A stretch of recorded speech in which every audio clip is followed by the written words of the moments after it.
She's all right when you get to know her. This is my podcast, and it takes you from your restrictive, toxic, life-limiting 9 to 5 into a life on your terms, full of freedom and flexibility as a self-employed virtual assistant. So whether this is your first introduction into the possibility of becoming a VA, or perhaps you've been doing a bit of Googling already, I'm going to get rid of the overwhelm, rid of the self-doubt, and show you that this life is possible. I've not just started this rodeo, you know. I'm Catherine Gladwyn, and I've been doing what you think is impossible since 2015. Shall we get started? Because I run a Facebook group for aspiring, new and established VAs, which has currently got about 7,400 people in, I know that one of the main things that you guys make up in your head is that you need to learn some obscure software because you saw it on that VA's website that you've been stalking. So the first thing I want to address there is just because it's on a virtual assistant's website or because they've got it on their LinkedIn profile, it doesn't mean they're selling it. It doesn't mean that they're at capacity. You see what I mean when you're making stuff up? So you've seen on that virtual assistant's website that they know how to use Trello or Asana or MailChimp or something like that. And you've told yourself, right, that's it. I've got to learn that. Trust me, right? MailChimp, they've got their own like training test things that you can become a MailChimp partner. Christ, I'd been doing MailChimp for, 5 years. It took me 3 attempts to pass. The questions are just so irrelevant. If Johnny's got 3 apples and Susan eats one and gives another to her auntie Deirdre, how many has Dave down the chippy got? Like, what? What's that got to do with writing a newsletter? But no, look, I'm going to give you some pieces of software that you would benefit from knowing how to use as a new or aspiring virtual assistant. And you make your own mind up whether you feel that you want to take the time to get to know them.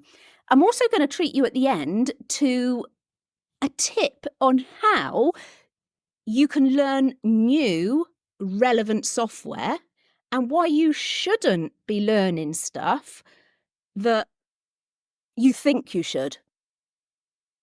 It makes sense to me. Wait till the end. So first up on the list is, and you may have already come across this, you may not, Canva. Canva. I would try to do the phonetic alphabet, but I seem to peak at about 10 years old, so it comes out in swear words. I do try my best. But yeah, Canva.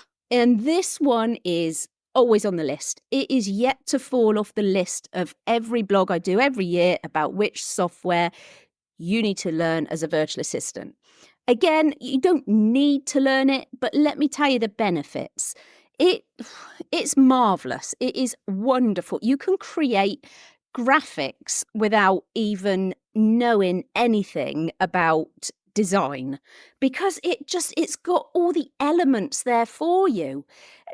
Do you know, if you've got children, make sure they've got snacks because once you're on Canva, there ain't no getting off. It's brilliant. Now, it is a fact that social media posts garner more engagement if there's an image that attracts people. It needs to be a relevant image. It needs to be a happy image or something that attracts attention. You know, you don't want to post an image of that dead deer you saw on the way to the shop earlier or anything like that.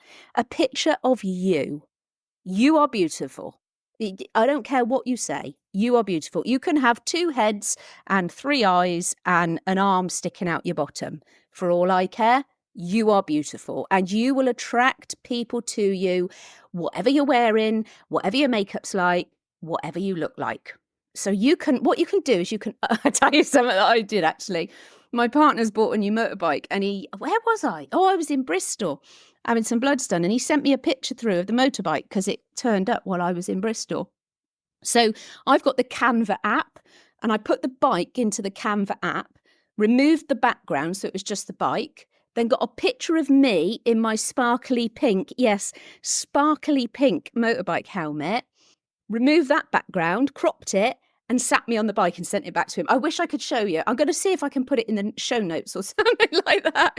But yeah, you're probably not going to want to be doing things like that, but Canva is brilliant. You can do so much with it. You can put text on there. You can create logos.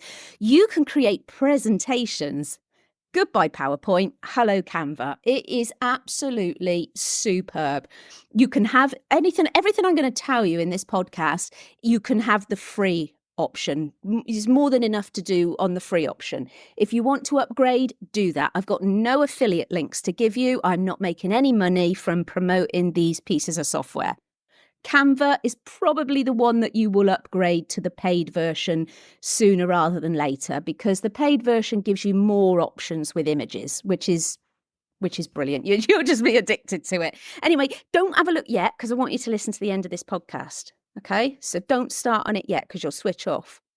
The second one on my list that makes it year after year after year, and one I've used in my business, I think since day one, is LastPass. And again, you don't need to pay for it. I pay for my own LastPass because I want to use it on desktop and on my phone, because I do a lot of work on my phone. But LastPass is a password sharing piece of software. So it's unlikely in your early stages of your VA business that you'll be sharing your password with many people. Perhaps you'll share your password with somebody to access your website if you're not familiar with how your website works or something like that. But more often than not, it's going to be your clients sharing passwords with you. And the brilliant thing about LastPass is they can choose. So I'm going to try and explain this. It's difficult for me, but they can share their passwords with you without you even having to see the password. Let me try and say that again, but so it makes sense. So they can share their password with you, and then, no, let me start again. So they can share their credentials with you, so their login details, and when you open the website for those credentials, it populates the information and logs you in, but you don't get to see what the password is. It has just come through as asterisks. Yeah, I know, right? So it takes away that fear that clients have that, oh my God, if I give her my password, which I've used for every piece of software I've got, she's going to be into everything. It's absolutely brilliant. And I want to address something. LastPass has had data breaches, but come on. So has the UK government, so has the Metropolitan Police. It is impossible for anyone's data to be 100% safe. And the reason why I continue to use LastPass and not somewhere that, in inverted commas, hasn't had data breaches is because LastPass have always owned up to them. And they've always owned up to them before the press have got hold of it. And they've immediately resolved it. They've always contacted users. They've made with recommendations, and they have installed higher security measures. Everywhere gets a data breach. No, that's a lie. I'm making that up. That's like when you were at school, isn't it? And you're saying, well, everybody's got the Nike Air Max trainers, so I need them. But no, nowhere is 100% safe. The Marriott Hotel had a data breach. You know, that's got all credit card numbers. British Airways had a data breach. Like I said, Met Police. I expect the ICO, the Information Commissioner's Office, is always having a data breach. I bet they are. They wouldn't tell anyone, would they? But yeah, LastPass is my go-to. I love it. Now, another one that you may want to learn that may not come up on other people's lists of software is a transcription software. So you may have heard of Otter, as in the otter, .ai. So otter.ai is the website. And you speak into, or it's an app, you speak into this app or the website and it transcribes it into text for you. I love it because I get very tired with all of my ailments. And honestly, typing and thinking is an absolute, like trying to do two things at once. Honestly, just those two things becomes very, very difficult. So what I do is I speak into my phone and it transcribes it for me. I also use Google Docs to do it. I am a big Google fan. Microsoft can get in the bin. I'm a massive Google fan. So if you go to Google Docs, click on voice typing, and then just speak. and it transcribes it for you. You can also, do you know what I did once as well? I wanted to transcribe one of my videos and I didn't want to wait for rev.com. That's another one you can look at, rev.com, really useful. But I didn't want to wait for them to do it, although they are quick. So what I did is I held my phone up against Google Docs on my laptop, pressed voice type in, and then played my video and it transcribed it for me. Yeah, I know. It's amazing. But yeah, transcription. And you may be asking, well, why is that useful? Because do you know what, right? If you're going for a walk with the dogs or you know, I don't know, going for a walk at lunchtime while you're at work or your kids are at the park and you're sat there, you're going to start thinking of things. As the business gets going, you're going to start thinking of things. Oh, I need to do this. I need to do that. Or, oh, I've got an idea for a blog or I've got an idea for a social media post. And you can just speak it into an app. There's probably an app on your phone. I'm an Android user. Don't judge. I'm an Android user and we've got Keep Notes, I think. Let me check that. What is it called? Yeah, Keep Notes we've got. So I often transcribe into there as well. So yeah, transcription software has got endless uses and will be really useful. Another thing to look at is something like Loom. As it says, Loom. But there also may be something on your laptop that also does it. I think mine is called Quickfile or something like that. I'm not sure. I also use Vimeo, but I've got a paid account for that. But I want to show you free versions of stuff. So I believe that Loom free version still enables you to do this, but it limits how often you can do it. And that's fine when you're a new VA. What it does is it records your screen. So you will often get clients that come to you and say, look, do you know what? I'm really tech savvy, but I can't work out how to install LastPass. So you file them under not tech savvy. And what you can then do is go through the process of how they need to install LastPass or whatever on their laptop.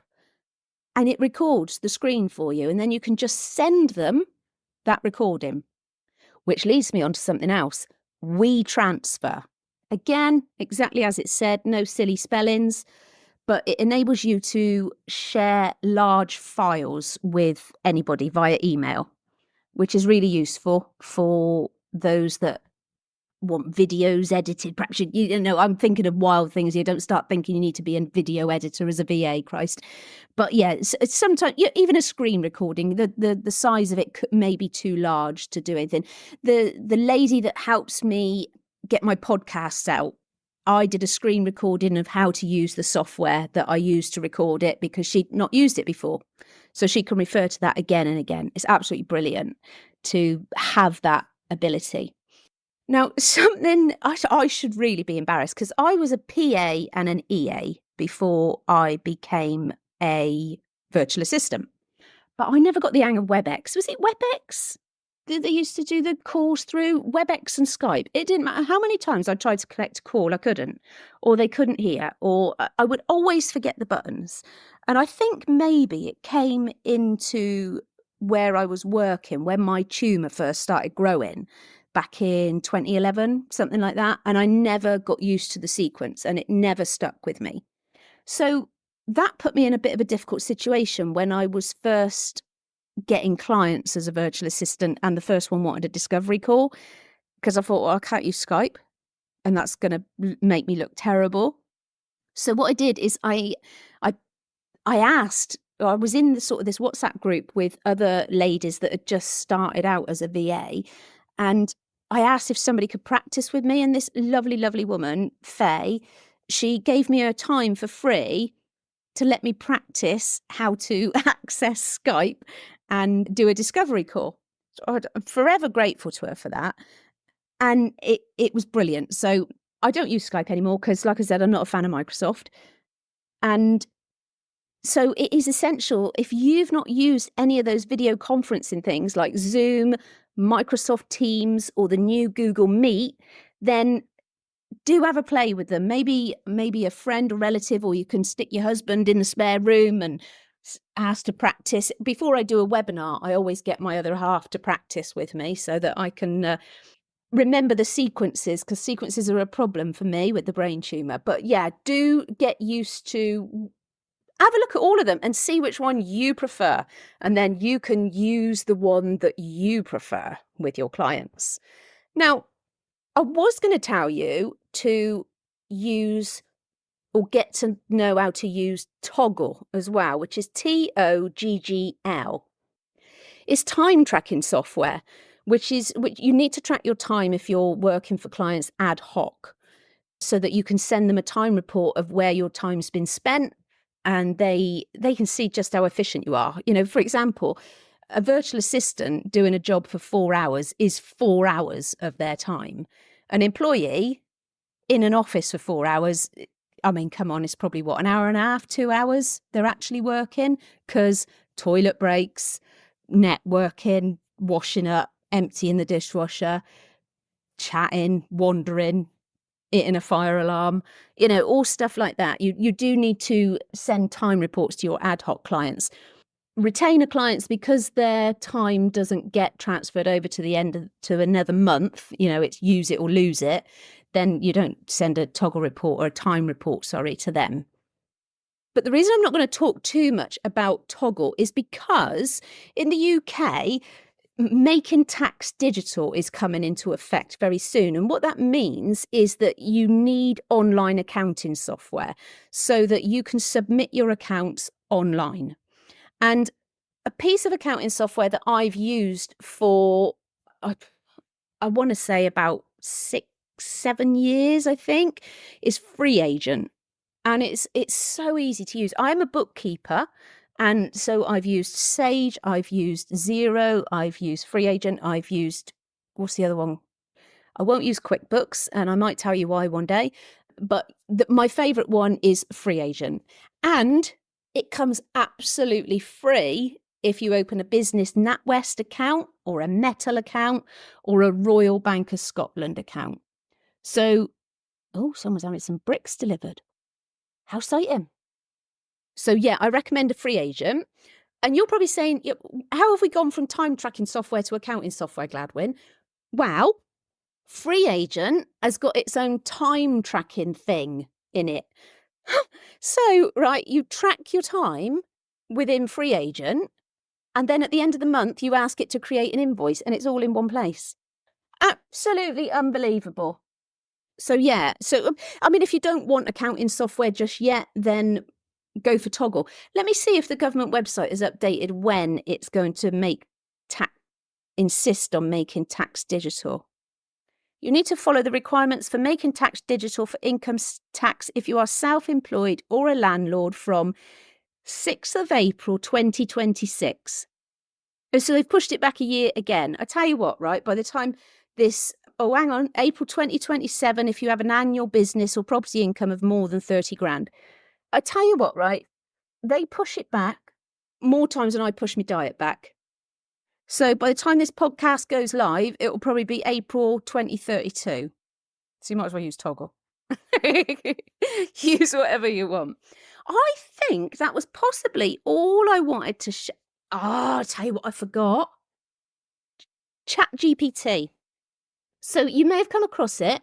It's artificial intelligence software, and it needs to be on this list just for a few reasons. It's because artificial intelligence is becoming a thing, and it can support you in your business, but it mustn't be a major part of your business, because I saw a great post once, right? It said, ChatGPT is great until you realise it's not. So artificial intelligence has got a long way to go. And some people do say to me, is AI going to remove the need for virtual assistants? No, absolutely not. Because you can spot AI a mile off. I know whenever somebody's commented on one of my posts, whether it's using artificial intelligence, and I can tell when a post has been written by AI as well. It usually starts with unlock the power, and then one of them rocket ships. Yeah, I know you're laughing because you've seen them. I might name this podcast Unlock the Power of, and then whatever I'm going to call it. But yeah, ChatGPT, you can put a prompt in there. So something like, my name is Daphne. I love Penelope Pitstop, and I love the colour pink, and I'm going to be a virtual assistant based in the UK. Could you suggest some business names for me? And ChatGPT will come up with some suggestions based on what you've put in there, based on what you've asked it to do. So quite often, more often than not, I will put in mine, could you sort the grammar out on this for me? That's if my friend Joe's not available to do it for me. So that's usually what I'll do. But yeah, you can use it to help you write social media posts. So you could put something like, I'm going to be offering, oh, I don't know. Let me think of something. I always fall back to email and diary management because it's just always the easiest one to think of. So I'm going to be offering email and diary management. Could you give me 6 reasons why a business owner would be clever if they outsourced that? And then it will give you 6 reasons, and then you've got 6 ideas for your social media posts. So go and have a play with ChatGPT after you've had a play with Canva. And if you've got children, then it could be a good time to maybe ship them off to gran and granddad's for a couple of weeks because you're going to have so much fun. Now, I promised at the beginning of this that I would tell you what software you don't need to learn and why, but I could be here forever. But what I can promise you is you are not, and I repeat, not, seeing on every, in inverted commas, every virtual assistant's website a piece of software, and therefore you believe you need to learn it. Because I often have people in my Facebook group. I hope you're a member of it. If not, come and find it. Just look for my name and click on groups on Facebook. I often have people in the Facebook group that say, so I've seen that every VA offers support with Kajabi. Okay, that is a piece of software. And I'd like to come on and go, name 3. Name 3 VAs for me. And you can.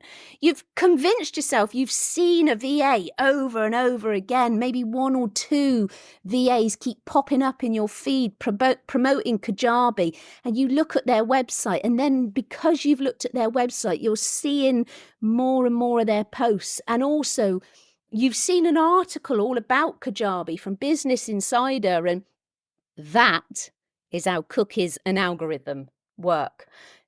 You've told your device, whatever device it is you're using, that you're interested in looking at Kajabi because you spent a little bit of time on that VA's website. You looked at Kajabi, you maybe Googled Kajabi, and now you're pretty convinced that you need to learn it. So you go on the website, it doesn't make much sense, you're not sure if you're going to enjoy it. Oh my God, stop. As a virtual assistant, all you need to be offering are services that you're confident and competent at. Everything, and I repeat, everything sells. If you are continually growing a relevant audience and you are marketing constantly and consistently, you will sell. You do not need to learn a really convoluted piece of software. Like I said at the beginning of the podcast, just because you see a virtual assistant offering something, it doesn't mean they're selling it. As well as only offering services that you're confident and competent at, you also need to enjoy them. Now, I know you're probably thinking, well, how did these VAs get to know about Kajabi? Because all I learned in employment was how to lift a box up or how to use a fire extinguisher, which you then forgot, and or first aid. The only thing I remember in first aid is a picture of me with a sanitary towel on my forehead. I've still got it somewhere. I should add that to the case notes as well, shouldn't I? But this is what you do. So I'm going to use Kajabi again as an example. I could use anything, MailChimp, MailerLite, Xero, anything. If a client says to you, I'm thinking of using Kajabi to manage my online courses. Have you used it? You might be inclined to think this is an opportunity for paid work, and therefore I'm going to say yes. Yes, I have, yes. And you'll think to yourself, I'll just YouTube it over the weekend. And then when you YouTube it, you realise it's not quite as easy as you thought, and it looks like something you just would not enjoy. And then you end up, you're going to have to ghost. Please don't ghost anyone. But some VAs then feel like ghosting their clients. It gives the VAs a bad name. It gives you a bad name. And we're in a right old pickle. So instead, what we do is we take it back again, rewind. The client says to you, I'm thinking of putting my courses over onto Kajabi. Have you used it? No, I haven't. But I'd love to find out what it's all about. I'll have a look over the weekend in my own time, and I'll let you know on Monday if it's something that I could help you with. Boom. You get the opportunity to look at a new piece of software without wasting your time, because it could turn into a paid gig. You are in control and get to choose whether it's something you want to find out more about. And it gives you an opportunity to then add another string to your bow. So that's how we do it. So the ones that I've listed are the only ones you really need to look at. And let me just look through the list again. So I recommended Free Agent, right? You may not want to use Free Agent. You might think, do you know what? I use Xero in my other business. I'm going to use Xero. Or you might think, I'm not going to use accounting software until Making Tax Digital comes in. So you choose what you want to do. This is your business and it's your rules. Now, I'm not sure what I'm going to cover in the next episode, but me and my best mate have got an idea where she interviews me. So if you've got any questions that you would like to ask me, could you either email me at podcast@catherinegladwyn.co.uk, or, no, there's no other way, just email me, podcast@catherinegladwyn.co.uk. Thank you so much for listening. Do you know what? This is the second time I've recorded this one. I forgot to press record last time. If you're ready to reclaim your independence, then subscribe to this podcast, because there is so much I'm going to give you. You've got to subscribe on your favourite channel, it says. What channel? I ain't going to be on the BBC, am I?